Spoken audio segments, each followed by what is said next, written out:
ఓం నమః శివాయ. ఓం నమో నారాయణాయ. కర్మ నివారణ, నరదృష్టి నివారణ, సంచిత ప్రారబ్ధ ఆగమిక కర్మ నివారణ, తులాభార కాల భైరవాయ నమో నమః. ఓం దిగంబరాయ విద్మహే గజవాహనాయ ధీమహి తన్నో కపాలకాల భైరవ ప్రచోదయాత్.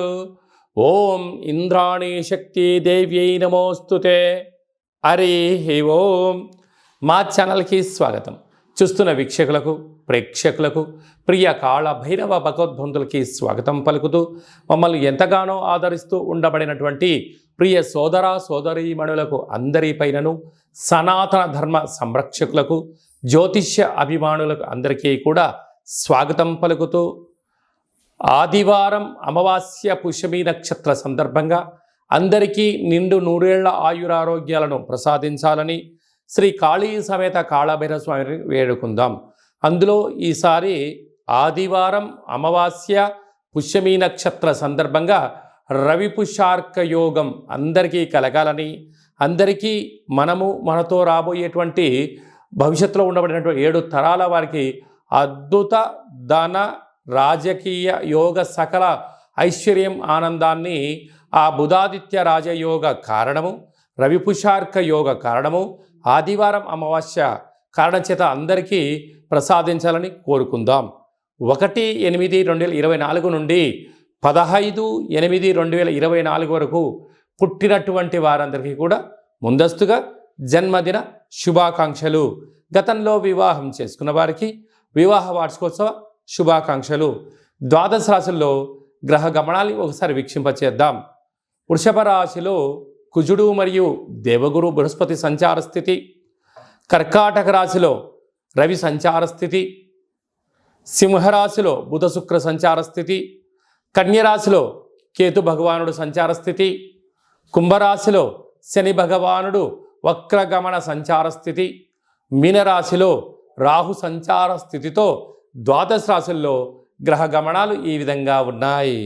వృశ్చిక రాశి వారికి ఆదివారం అమావాస్య అనురాధ నక్షత్ర సందర్భంగా విశేషమైన రవి పుష్యార్క యోగము, కాళామావాస్య అమావాస్య, కాళాష్టమి ఆశీస్సులు ఎలా పొందాలో, ఒకవైపు అర్ధాష్టమ శని, శని భగవానుడు కుంభరాశిలో వక్రగమన సంచార స్థితి, సప్తమంలో కుజుడు సంచారం చేయనప్పుడు కుజదోష ప్రభావ సంచార స్థితిని ఎలా తొలగించుకోవాలి, ఎలా ఆనంద సిద్ధిని పొందాలో ఈ వీడియోలో సవివరంగా సంపూర్ణంగా తెలుసుకుందాం.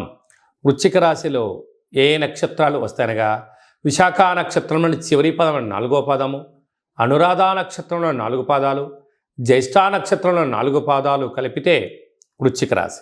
చాలామందికి పుట్టినటువంటి కాల సమయంలో డేటా ఆఫ్ బర్త్లు లేనటువంటి కారణం వలన పేరు యొక్క మొదటి అక్షరాన్ని అనుసరిస్తూ రాశిని తెలుసుకునే ప్రయత్నం చేద్దాం. తో, నా, నీ, ను, నే, నో, యా, ఈ, యు అక్షరాల వారందరూ కూడా వృశ్చిక రాశి జాతకులే. వృశ్చిక రాశి యొక్క అధిపతి కుజుడు. ఈ కుజుడు సప్తమంలో వృషభ రాశిలో సంచారం చేయడము కుజదోషంగా భావించడము, పరిస్థితుల ప్రభావంతో కొద్దిపాటి వెనక్కి ముందుగా అయ్యే పరిస్థితి ఉంటుందని చెప్పి గమనించగలగాలి. అలాగనే ఈ ఆదివారం అమావాస్య అనగానే సాధనకు మంచి కాలం.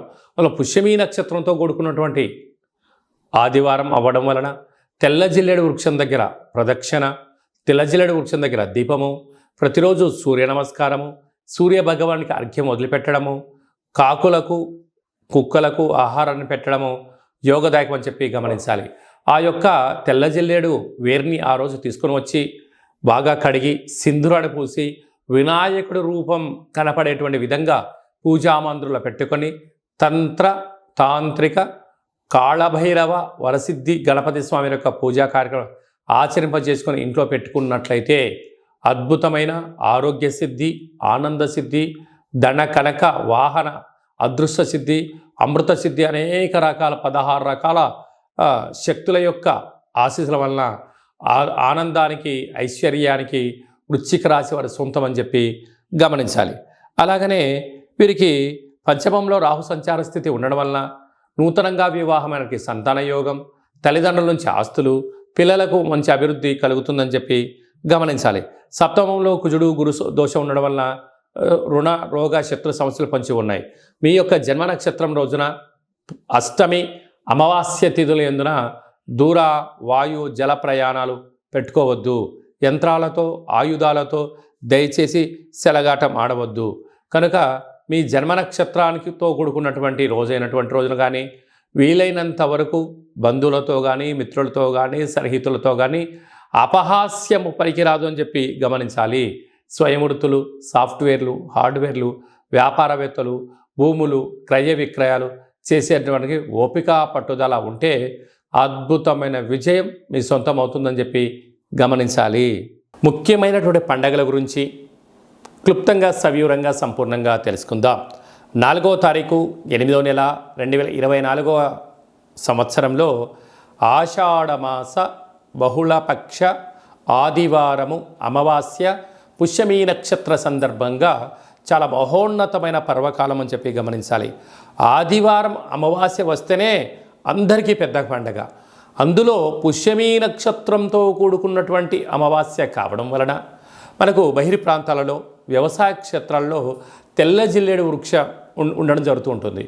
ఏపుగా పెరిగినటువంటి వృక్ష దేవత కింద శ్వేతార్క వరసిద్ధి మహాగణపతి స్వామివారు వృక్ష రూపంలో ఉండడం జరుగుతుంటుంది. ఆ గణపతి స్వామివారిని తెచ్చుకొని గృహంలో ఉంచుకున్నట్లయితే మనకు భావి తరాలకు 7 తరాల వారికి అద్భుతమైన ఆనంద యోగం, అమృత యోగం, ధనయోగం, రాజకీయ యోగం కలుగుతుందని చెప్పి గమనించాలి. కనుక మనం అమావాస్య రోజు ఉదయాన్నే నిద్రలేచి ఇంటినల్లా శుద్ధి పెట్టుకొని మంగళ స్నానాలు చేసుకొని ఇంటికి మామిడాకులు కొబ్బరాకులను ఏర్పాటు చేసుకొని సూర్య నమస్కారం చేసి సూర్య భగవానికి అర్ఘ్యం వదిలిపెట్టడము, ఒక తెల్ల జిల్లేడు ఆకులలో చక్కెర పొంగలి పాయసాన్ని భగవంతుడికి నైవేద్యంగా ఏర్పాటు చేయడము, సూర్య నమస్కారాలు, సూర్య ఆసనాలు, సూర్యోపాసన, ఓం హ్రాం హ్రీం రౌం సహ సూర్యాయ నమః అనేటువంటి మంత్రాన్ని ఒక 108 సార్లు తప్పకుండా పారాయణం చేసినట్లయితే అద్భుత యోగం కలుగుతుందని చెప్పి గమనించగలగాలి. అలాగనే మధ్యాహ్నం పూట గతించినటువంటి పెద్దవారి పేరుపైన నువ్వులు, దర్భలు, నీళ్ళను వదిలిపెట్టడం, పక్షిరాజ వారైనటువంటి కాకిరాజు వారికి ఆహారాన్ని ఏర్పాటు చేయడం, గతించిన వారి పైన సునకపు మహారాజులకు ఆహారం ఏర్పాటు చేయడం, దేవాలయంలో బ్రాహ్మణుడికి స్వయంపాక దానాన్ని ఏర్పాటు చేయడం వలన గతించినటువంటి వారి యొక్క పితృదేవతల యొక్క ఆశీస్సులు ఉంటాయని చెప్పి గమనించాలి. సాయం సంధ్య కాగానే సాయంత్రం 4:30 నుండి 6 గంటల వరకు రాహుకాల సమయం ఉంటుంది కనుక ఇంట్లో ఒక అష్టదళ పద్మాన్ని వేసుకొని నిమ్మకాయలతో దీపాన్ని వెలిగించడము, విష్ణు సహస్రనామ పారాయణం కానీ లలిత సహస్రనామ పారాయణం చేయడం వలన ఇంటిలో రాహుకాలంలో చేసే పూజ ఫలిత ప్రభావం వలన నరదృష్టి, శత్రు ప్రభావాలు తొలగిపోతాయి. చీకటి పడ్డాక లేకుంటే ఉదయం కానీ ఇంటికి ఒక ఎర్రటి గుమ్మడికాయను దిష్టి తీసి పలగొట్టడం, దారం కలిగిన నిమ్మకాయని కట్ చేసి గడపకు ఇటువైపు అటువైపు పెట్టడం, కార్లను, ఫ్యాక్టరీలను, కర్మాగారాలను శుద్ధి పెట్టుకొని సాంబ్రాణితో ధూపం వేయడం వలన ప్రశాంతత కలుగుతుందని జరుగుతుంది. మిగతా రోజుల్లో 1000 జపం చేస్తే ఎంతటి ఫలితం వస్తుందో ఆ రోజు ఒక్క నామాన్ని స్మరించిన కాలభైరవ అన్న, కాళికామాత అన్న, వెంకటేశ్వర అన్న, ఓం నమశివాయ అన్న అద్భుతమైన ఫలితం కలుగుతుంది అని చెప్పి గమనించాలి. ఆ రోజు చేసే పూజ, ఆ రోజు చేసే దీక్ష, ఆ రోజు ఉండబడిన మౌనము మనకెంతో ఐశ్వర్యాన్ని, ఆనందాన్ని మనకు కలిగిస్తుందని చెప్పి గమనించగలగాలి. అదే కాకుండా ఆ యొక్క అమావాస్యను కాళ అమావాస్య అంటారు. అంటే కాళిదాసు లాంటి వాళ్ళు, బట్టి విక్రమార్కుడు లాంటి వాళ్ళు, శివాజీ చక్రవర్తులు లాంటి వారందరూ కూడా ఇలాంటి రోజులలోనే సాధన చేసి కాళ స్వరూపమైనటువంటి కాళికామాతను, కాళభైరవ స్వామిని ప్రసన్నం చేసుకున్నారని చెప్పి గమనించాలి.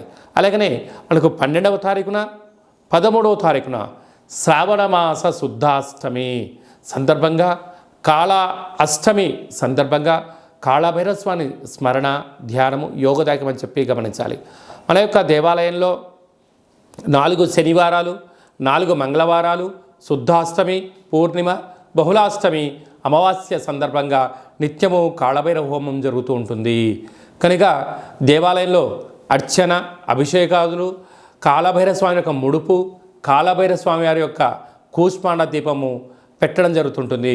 హోమంలో పాల్గొనడం వలన సకల అష్ట కష్టాలు తొలగిపోతాయి. కాలము అనగానే కాళభైరుడి యొక్క చేతిలో ఉంటుంది. అందుకే కాళాష్టమి, కాళ అమావాస్య రోజున భైరవ స్వామి యొక్క స్మరణ, ధ్యానము, పూజ ఐశ్వర్యాన్ని, ఆనందాన్ని కట్టబెడుతుందని చెప్పి గమనించాలి. గృహంలో ఉండబడిన నరదృష్టి తొలగిపోతుంది.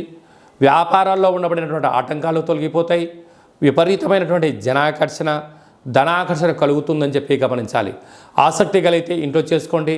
కుదరలేని పక్షంలో ఈ కింద నెంబర్ సంప్రదించినట్లయితే, మీ గోత్రనామంలో పంపించినట్లయితే వీడియో కాల్ ద్వారా చూపించి మీ పేరు పైన ఒక సౌభాగ్య ముడుపు, కూష్మాండ దీపము, హోమాన్ని చేయించి వాట్సాప్ కాల్ ద్వారా ప్రత్యక్ష ప్రసారాన్ని కూడా చేయించడం జరుగుతుందని చెప్పి గమనించాలి. ఇంకనూ మనము ఈ ఆషాఢమాస ఆదివారం అమావాస్య రోజున, శ్రావణమాస శుద్ధాష్టమి, కాళాష్టమి సందర్భంగా ఇంకనూ విజయం సాధించగలగాలి అన్నట్లయితే ఈ యొక్క పాత్ర కంచు పాత్ర అంటారు. ఈ యొక్క అంటే కంచు మోగినట్టు కనకమ్ము మోగదు గదరా సుమతి అని చెప్పి మనకు సుమతి శతకంలో చెప్పడం జరుగుతుంటుంది. రాసులు 12 ఎలా ఉంటాయో 12ని అచ్చు వేయడం జరుగుతుంటుంది. పూజ చేసిన తదనంతరము ఈ యొక్క పాత్రను ఇలా ఎడమ చేతో పట్టుకొని కుడి చేతో ఈ కరసాహం తీసుకొని ఇలా చిన్నగా శబ్దం చేసినట్లయితే ఓంకార శబ్దం రావడం జరుగుతుంటుంది.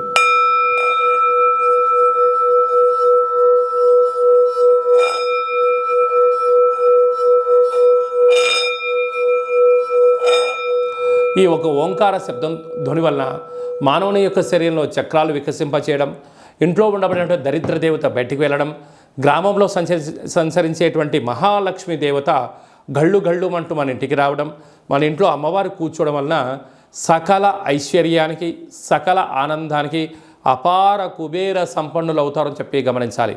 ఈ యొక్క కాళభైరవ స్వామి అక్షయ పాత్ర మరియు మీకు ఒక కాళభైరవ స్వామి ఒక పిరమిడు, డాలరు, కంకణము, కాళభైరవ హోమం చేయించడం జరుగుతుంది. మీకు వాట్సాప్ కాల్ ద్వారా ప్రత్యక్ష ప్రసారాన్ని కూడా చూపించడం జరుగుతుంది. ఆసక్తి గలవారు ఈ కింది నెంబర్ సంప్రదించి ఆ అక్షయ పాత్రను ఇంట్లో ఉంచుకోవడం వలన అద్భుతమైన ఆనందం, ఆరోగ్యం మీ సొంతమవుతుందని చెప్పి గమనించాలి. అలాగనే మీ వ్యక్తిగత జాతకం తెలుసుకోవాలనుకుంటున్నారా? మీ పుట్టినటువంటి కాల సమయంలో మీకు తల్లిదండ్రులు పెట్టినటువంటి పేరు, డేటు, నెల, సంవత్సరం, సమయం వ్రాసి పంపించినట్లయితే 100 సంవత్సరాల జాతకాన్ని వ్రాసి సవివరంగా పంపించడం జరుగుతుంది. మీరు పుట్టినప్పుడు గ్రహ గమనాలు ఎలా ఉన్నాయి, ప్రస్తుతం ఎలా ఉంటున్నాయి, రాబోయే కాలంలో ఎలా ఉండబోతున్నాయో సవివరంగా సంపూర్ణంగా తెలియజేయడం జరుగుతుంటుంది. అలాగనే చాలామందికి పుట్టినటువంటి కాల సమయంలో డేటా బర్త్లు లేనటువంటి వారందరికీ మీ పేరు యొక్క మొదటి అక్షరాన్ని అనుసరిస్తూ రాసి తెలియచేస్తూ ప్రస్తుత కాలమాన ప్రకారంగా గ్రహ గమనాలు ఎలా ఉన్నాయి, భవిష్యత్తులో ఎలా ఉండబోతున్నాయో అనేటువంటి విషయాన్ని తెలియచేస్తూ రమణ శాస్త్రం ద్వారా అనగా గవ్వల ద్వారా భూత, భవిష్యత్, వర్తమానాన్ని తెలియజేయడం జరుగుతుంది గవ్వల ద్వారా. కనుక డేటా బర్త్లు లేనటువంటి వారికి గవ్వల ద్వారా జ్యోతిష్యాన్ని చెప్పడం జరుగుతుంది. కనుక మన వ్యక్తిగత జాతకాన్ని తెలుసుకుందాం, గ్రహాలలో ఉండబడిన దోషాలను తెలుసుకుందాం, తినేటువంటి ఆహారాల్లో, వేసుకునే వస్త్రాల్లో, చేసే పనుల్లో స్వల్పమైన మార్పులు చేసుకుందాం. అద్భుతమైన, ఆనందకరమైన, ఆరోగ్యకరమైన, కుబేర సంపన్నమైన జీవితానికి స్వాగతం పలుకుతాం. కనుక ఆసక్తి గలవారు ఈ కింద సంప్రదించి అపాయింట్మెంట్ తీసుకొని సంప్రదించగలరు. అలాగనే మీ అబ్బాయికి కానీ అమ్మాయికి కానీ ఎంత ప్రయత్నం చేసినా వివాహం అవ్వడం లేదా? ఎందుకు వివాహం అవ్వడం లేదు? జాతకంలో ఎలాంటి దోషాలు ఉన్నాయి? వివాహం ఎప్పుడవుతుంది? ఎలాంటి అబ్బాయితో అమ్మాయితో కలపడం వలన వీరి యొక్క గణగుణాలు బాగుంటాయో తెలుసుకోవడం జరుగుతుంటుంది. కనుక జాతకాన్ని తెలుసుకుందాం, మంచి వివాహ సంబంధం తెచ్చుకుందాం, భావితరాల్లో మంచి ఆనందకరం జీవితం పొందుదాం. కనుక వచ్చేటువంటి జాతకాన్ని వధువరుల యొక్క పాదాలు, గుణాలు, సంతాన యోగము, అలాగనే విదేశీయాన యోగము, ఎలాంటి యోగాలు ఉన్నాయో కూడా తెలుసుకుందాం. అలాగే మీ అబ్బాయికి కానీ అమ్మాయికి కానీ చిన్నపిల్లలు పుట్టినట్లయితే ఏ మాసంలో పుట్టితే ఎలాంటి పేర్లు పెట్టుకోవాలి, నక్షత్రంలో ఉన్న విశిష్టత ఎంతో కూడా తెలియజేయడం జరుగుతుంటుంది. ఈ యొక్క మాసంలో పుట్టినట్టు రోజు వారందరికీ కూడా, అలాగే వివాహ వార్షికోత్సవం చేసుకుంటున్న వారందరికీ కూడా మన యొక్క దేవాలయంలో ప్రత్యేకంగా కాళభైరవ హోమం చేయించడం జరుగుతుంటుంది. అలాగనే ప్రసాదం కూడా మీకు పంపించడం జరుగుతుంది. మనమందరము కూడా కలియుగ కాలంలో కాళ్ళ భైరవ స్వామికి స్మరణ చేద్దాం, కష్టాలకు స్వస్తి పలుకుదాం, ఐశ్వర్యానికి స్వాగతం పలుకుతాం. అందరికీ ఆదివారం అమావాస్య పుష్యమీ నక్షత్ర సందర్భంగా ఆశీస్సులు కోరుకుంటూ ఆశీర్వచనం. ఓం కాళకాలాయ విద్మహే కాళాతీతాయ ధీమహి తన్నో కాళభైరవ ప్రచోదయాత్. శతమానం భవతి శతాయు పురుష సతేంద్రియ ఆయుష్యేవేంద్రియే ప్రతిష్టతి. ధనం ధాన్యం బహుపుత్రలాభం శత సంవత్సరం దీర్ఘమాయు. సర్వే జనా సుఖినో భవంతు, లోకా సమస్తా సుఖినో భవంతు. సర్వం కాళభైరవ దేవతార్పణమస్తు. ఈ వీడియో మీకు నచ్చినట్టయితే లైక్ చేయండి, షేర్ చేయండి, మా ఛానల్ని సబ్స్క్రైబ్ చేసుకోండి. అందరికన్నా ముందుగా మీ యొక్క వ్యక్తిగత జాతకం తెలుసుకోవాలనుకుంటున్నారా?